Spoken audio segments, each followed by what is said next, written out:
नमस्कार दोस्तों, स्वागत है आपके अपने यूट्यूब अमित एजुकेशन पर। दोस्तों, आज जो थ्योरी से मैंने इंपॉर्टेंट क्वेश्चन बनाए उसके बारे में डिस्कशन करेंगे। इंपॉर्टेंट कथा सुनने वाले स्किप मत करना, वीडियो को पूरा देखना। यदि वीडियो आपको अच्छा लगे तो लाइक करना, चैनल को भी सब्सक्राइब करना, अपने दोस्तों को शेयर करना। चलो दोस्तों, शुरुआत करते हैं अपने पहले क्वेश्चन की। हमारा पहला क्वेश्चन है, एक कुबड़ वाले ऊँट का वैज्ञानिक नाम क्या है? जो एक कुबड़ वाला ऊँट होता है उसका वैज्ञानिक नाम क्या है? तो कैमेलस डेमोडेरियस। और दो कुबड़ वाले ऊँट का वैज्ञानिक नाम क्या है? तो कैमेलस बैक्टीरियस। क्या है? कैमेलस बैक्टीरियस। इसके बाद कैप्रा हिरकस बकरी का वैज्ञानिक नाम है। इसके बाद बकरी की मांस को क्या कहा जाता है? बकरी की जो मांस होता है उसको कहा जाता है छीवन। छीवन या छेवन, सीवन या सेवन कहा जाता है। मटन कहा जाता है भेड़ के मांस को। इसके बाद पोर्क कहा जाता है सुअर के मांस को। और जो बीफ होता है वो कहते हैं गाय के मांस को। इसके बाद अगला देखते हैं, पशुओं का पालन पोषण का अध्ययन क्या कहलाता है? जो पशुओं का पालन पोषण का जो अध्ययन है वो क्या कहलाता है? तो वो कहलाता है एनिमल हस्बेंड्री। एनिमल हस्बेंड्री कहलाता है। इसके बाद है, मादा पशु में गर्भकाल से लेकर प्रसव तक का समय क्या कहलाता है? जो मादा पशु होती है उसके गर्भकाल से लेकर प्रसव तक का जो समय होता है उसे क्या कहा जाता है? तो उसे कहा जाता है गर्भकाल। क्या कहा जाता है? गर्भकाल। वध्यकरण क्या है? तो नसबंदी। क्या है? जो नसबंदी करते हैं उसे कहते हैं वध्याकरण। जो गर्भ धारण होता है, जो गर्भ धारण करती है फर्स्ट बार, तो उसे कहते हैं गर्भ धारण। इसके बाद रुमंती पशु में आमूत्र के कितने भाग होते हैं?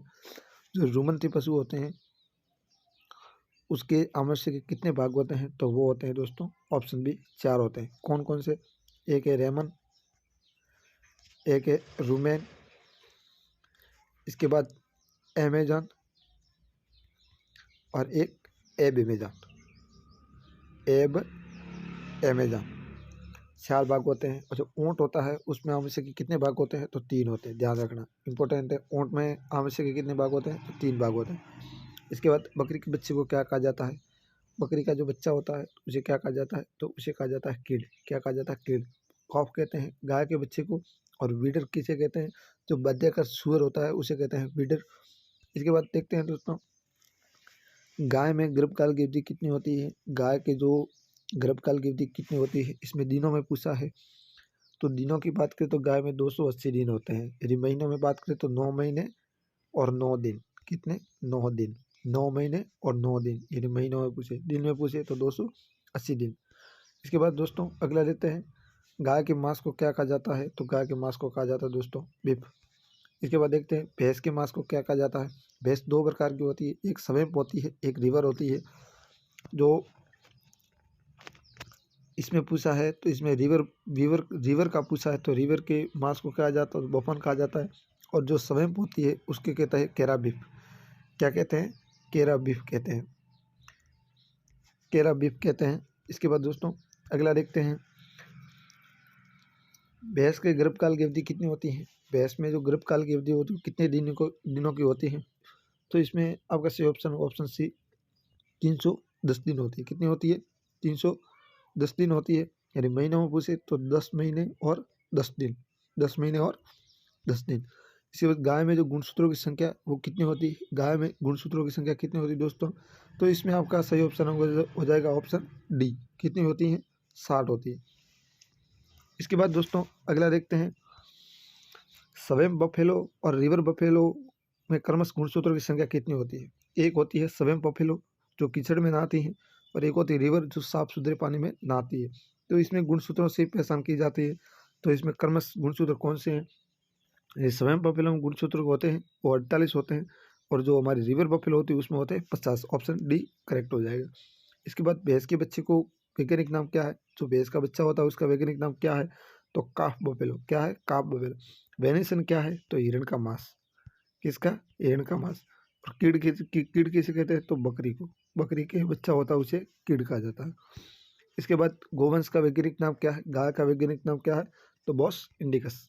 बॉस इंडिकस और बॉस टॉरस ये विदेशी गाय है। इसके बाद बकरी में जो मध्य चक्र की अवधि होती है वो कितनी होती है? मध्य चक्र की अवधि कितनी होती है बकरी में? तो 21 दिन होती है। कितनी होती है? 21 दिन होती है। गाय में मध्य चक्र की अवधि कितनी होती है? तो वो होती है, वो भी 21 दिन होती है। और भैंस में भी कितनी होती है? 21 दिन होती है। और भेड़ होती है, भेड़ में कितनी होती है दोस्तों? तो भेड़ में होती है 16 या 17 दिन। 16 या 17 दिन। इसके बाद अगला देखते हैं दोस्तों, बकरी की जो वयस्क मादा होती है उसे क्या कहते हैं? तो बकरी की जो वयस्क मादा होती है उसे क्या कहते हैं? तो उसे कहते हैं डोई। क्या कहते हैं? डोई कहते हैं। और जो वयस्क नर होता है, बकरा होता है, उसे क्या कहते हैं दोस्तों? जो वयस्क होता है उसे क्या कहते हैं? बक कहते हैं। क्या कहते हैं? बक कहते हैं। इसके बाद अगला देखते हैं, एनडीआरआई कर्नाल पंजीकृत गाय की कितनी नस्लें हैं? जो एनडीआरआई कर्नाल हरियाणा में हमारी पंजीकृत संस्था है, तो उसमें जो गाय की नस्लें पंजीकृत वो कितनी है? 53 है। कितनी है? 53 है। भैंस की कितनी है? तो भैंस की 20 से, ध्यान रखना कितनी है? 20 से। तो ये क्यों सुना गया? तो भैंस में कितनी है? एनडीआरआई कर्नाल वाला पंजीकृत नस्लें कितनी है? 20 है। कितनी है? 20 है। यदि बकरी की पूछे तो बकरी कितनी है? 39। कितनी है? 39। पहले 37 थी, अब प्लस और 2 जोड़ दी हैं तो कितनी होगी? 39 होगी। इसके बाद देखते हैं, साहिवाल गाय की उत्पत्ति कहाँ से हुई थी? साहिवाल गाय है जो हमारे गंगानगर में पाई जाती है, राजस्थान में, तो उसकी उत्पत्ति कहाँ से हुई थी? मांटगांवरी। ये कहाँ का है? तो पाकिस्तान का है। कहाँ का है? पाकिस्तान क्षेत्र है मांटगांवरी, वहाँ से इसकी उत्पत्ति मानी जाती है। इसके बाद किस गाय की नस्ल में वसा सर्वाधिक होती है? किस किस गाय में दूध में सर्वाधिक वसा पाई जाती है? तो इसमें होगा हमारा भदावरी। भदावरी के दूध में सर्वाधिक वसा पाई जाती है। इसमें इंपॉर्टेंट और है कांकरेज। कांकरेज दोस्तों 27 साल के लिए प्रसिद्ध है। किसके लिए है? 27 साल के लिए प्रसिद्ध है। किसके लिए प्रसिद्ध है? 27 साल के लिए प्रसिद्ध है। किस गाय की नस्ल में वसा सर्वाधिक होती है? क्वेश्चन रिपीट हो गया है, तो इसमें आपका भदावरी सही हो जाएगा। इसके बाद 27 साल के लिए प्रसिद्ध कौन सी गाय है? मैंने अभी डिस्कशन किया था, कौन सी है? कांकरेज। कांकरेज कहाँ की है? तो सांसौर और जालौर। सांसौर और जालौर में एक कांकरेज गाय की नस्लें पाई जाती है। इसकी पहचान क्या है? इसके सींग होते हैं, वो क्या होते हैं? बड़े होते हैं दोस्तों। क्या होते हैं? सींग बड़े होते हैं। निम्नलिखित में से विदेशी गाय की नस्ल कौन थी? इनमें से जो विदेशी गाय की नस्ल कौन सी है? नीली रावी, कांकरेज, जर्सी या गिर। तो इसमें आपका सही ऑप्शन होगा ऑप्शन सी, जर्सी गाय है जो एक विदेशी गाय है। इसके बाद और भी है होल्स्टीन फ्रीजियन। Holstein Friesian. इसके बाद है पंच कल्याणी किस गाय की नस्ल को कहा जाता है? जो पंच कल्याणी किस गाय की नस्ल को कहा जाता है? तो इसमें आपका सही ऑप्शन होगा ऑप्शन ए, नीली रावी। नीली रावी को दोस्तों पंच कल्याणी कहा जाता है। कहाँ की है? तो ये पंजाब की है। कहाँ की है? पंजाब की है। जो रावी और सतलज नदियों का क्षेत्र है वहाँ इसकी उत्पत्ति मानी जाती है नीली रावी। नीली रावी इसलिए कहा जाती है जो इसकी आँखें होती है वो नीली होती है। इसके बाद कौन सी बकरी सींग रहित होती है? ऐसी कौन सी बकरी है जो जिसके सींग नहीं होते? तो इसमें आपका ऑप्शन हो जाएगा ऑप्शन बी, शेखावटी। शेखावटी की दोस्तों उत्पत्ति नहीं हुई थी, इसको विकसित किया गया था किसके द्वारा?